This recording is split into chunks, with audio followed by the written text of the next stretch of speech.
Ben Domenech, editor-at-large of The Spectator. Ben, good morning. Good morning, Morgan. And yes, I think you hit it in the nail on the head there. It really was a very substantive debate where you had more serious questions asked, I think, than we've heard a lot of these candidates, have to answer to this point. Yeah. And look, I think that, having fewer of them on the stage helped in terms of feeling like there was less time wasted. So much better. But I also feel like you could get a real glimpse of of the people who only have about 1 minute's worth of talking points to answer a question, because you can't hide anymore. It's I'm sure, I don't know if you remember the the sort of the idea of having to do any kind of book report where you haven't read the book. But that's what a lot of these candidates seemed like, I think, in a number of these different scenarios, in a way that I think will allow the voters to evaluate them in new light. That is a great analogy, Ben. And listen, you should know better, right? Like when Hugh Hewitt is questioning you, you know that if you give some sort of paltry answer, he's going to come back and say, okay, but do you actually have a plan for the number of ships that the Navy needs? And when he did that, I was shouting amen and hallelujah. I was so happy to hear it. I want to play something really quick for you, because we did have a little bit of silly little back and forths, but let's go to cut number 3.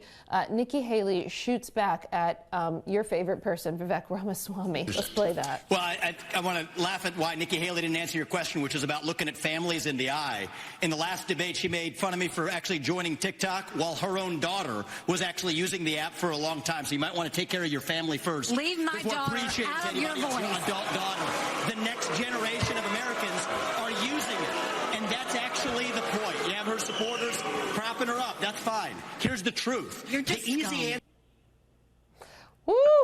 Let me tell you, Ben, you married into a political dynasty family. I almost lost my religion when I heard that exchange. You have 2 girls. I am the mother of a daughter. If I was Ambassador Haley, I would have taken that 5-inch heel and put it where the sun didn't shine. Well, look, I think that Vivek did himself no favors last night. Really, in any respect, he was telegraphing before he got on stage via his surrogates that he was going to go out there guns blazing and that kind of thing.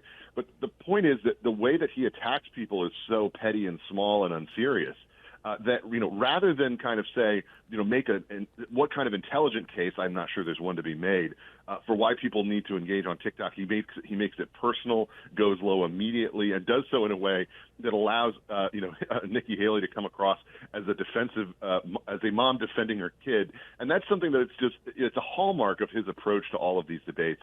And I don't know why he keeps doing it, because it seems like every time he does it, his numbers among the Republican voters go down. The other thing that I think we can say about this is, in a substantive debate like this, you really gain, I think, perspective on the experience levels of the people, who are up there on stage, and whether that's Ron DeSantis stressing his own military background, whether it's Nikki Haley talking about understanding the nature of diplomacy in the UN better than the Biden administration. You really got, I think, perspective on this that is serious and that is valuable for voters to hear.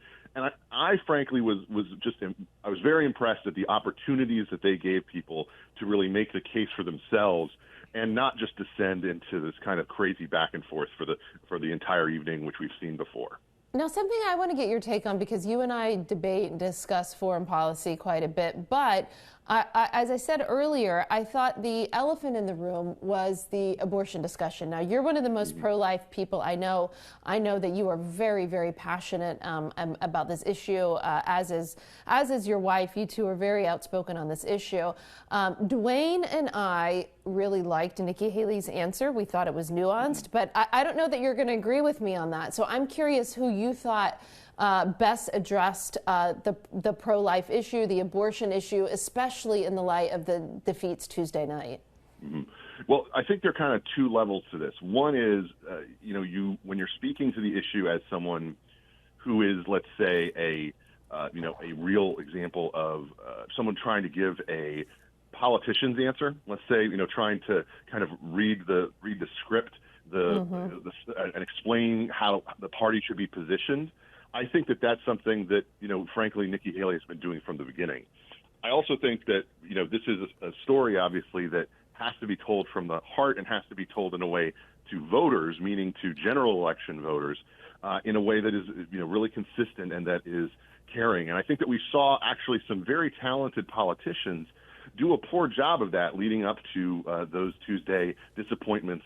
And you kind of saw it from both sides, meaning that, Daniel Cameron, someone who everybody knows. Oh my gosh, that broke my heart. That broke my heart. An impressive rising politician. Yeah. But they hammer him with this rape ad in the closing months of the campaign, and he struggled to come to find some kind of message that could respond to that. And I think that speaks to the fact that even a talented politician, even someone who clearly knows these issues and cares about them, has the challenge in this new environment of having to vocalize about this and not being able to escape it. Here in Virginia, you had Glenn Youngkin and a number of other people I would describe as moderate conservative Republicans who were running for Senate. One of the key races was lost by an incumbent state senator who is personally, she's an OBGYN. She's a 15-week ban person. She's also a exceptions across the board kind of person, rape, life, incest, fetal abnormalities, the whole thing, and they still framed her in the Democratic deluge here as being an extremist.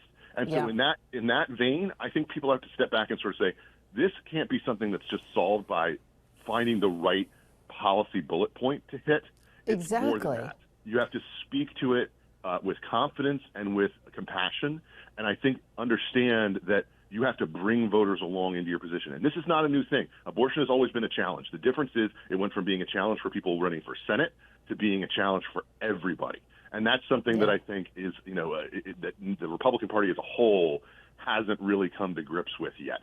Meaning that everybody down, your local school board candidate has to have an opinion about this stuff now. Well, and Ben, this is what we're going to see. The ad that you were referring to, and I talked about it earlier this morning, the ad in Kentucky, that was a tough one, right? Like as you and I are involved in politics, and when you see an ad that's hitting your side that's effective, when I watched it, I went, "Ooh, man, tough." Yeah. They're going to take that. The Democrats they have nothing else to run on, nothing. Yep. So they're going to take that and play that over and over again on repeat in every swing state. Well, and it's more than that, Morgan. It's if you look at that New York Times Siena poll that came out that had everybody running scared and Axelrod saying the things that he was.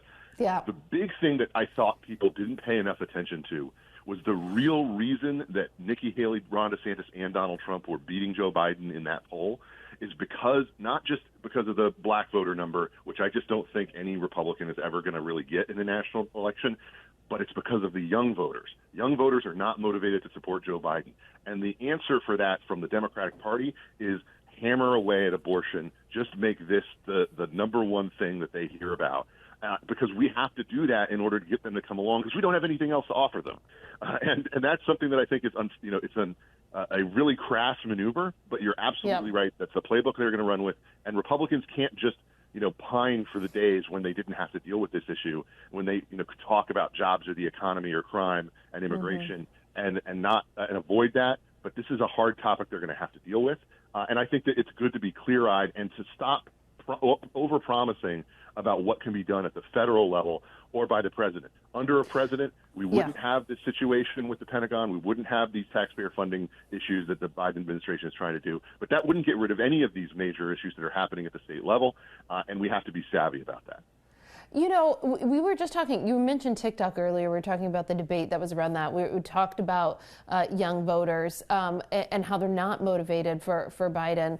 And of course, the TikTok discussion is where we saw some of the quips, some of the silly quips that were at each other. But I think it did expose, sort of a larger, rift in the party on things related to China, on things like TikTok. Yes. Ramaswamy is openly campaigning on TikTok and sort of says, and he may have a point, Ben. He says that, we're kind of all acting like boomers. He's saying this is where the young people are. They're on TikTok. Meanwhile, you have people like me screaming about how it's digital fentanyl, right? And maybe I do sound like a boomer. I don't know. What do you think? Well, here's what I think. I think running on getting rid of TikTok is going to be something that any Republican candidate is going to have to do if they're going to be taken seriously on this. I mean, if you look at the situation, and you're completely right, it is digital fentanyl. The level of control that the Chinese government has to pipe these issues directly into our communities and into the minds of young people. We see that happening right now when it comes to the situation with Israel, Hamas, and Gaza. And that's something that I think is too dangerous to allow in America. And so forcing, whether you're going to force the sale, whether you're going to ban, the ownership of this type of entity by any government entity connected to China, and we all know every Chinese company is in that CCP pocket. That's something that I think any Republican candidate's going to have to run on. It's not going to be easy, and it's not going to be popular among young people, but it's just too important to allow this kind of invasion. We wouldn't have let the Soviets do this if they had the technology back in the day, and we shouldn't let the Chinese communists do it either. Ben, we have to go to commercial break. Did they announce who is moderating the Alabama debate? Have you heard that yet, or are we still waiting? We're still waiting. As far as I know, I hope that they have Hugh back to ask some more questions. Me too, because then I get to host his show.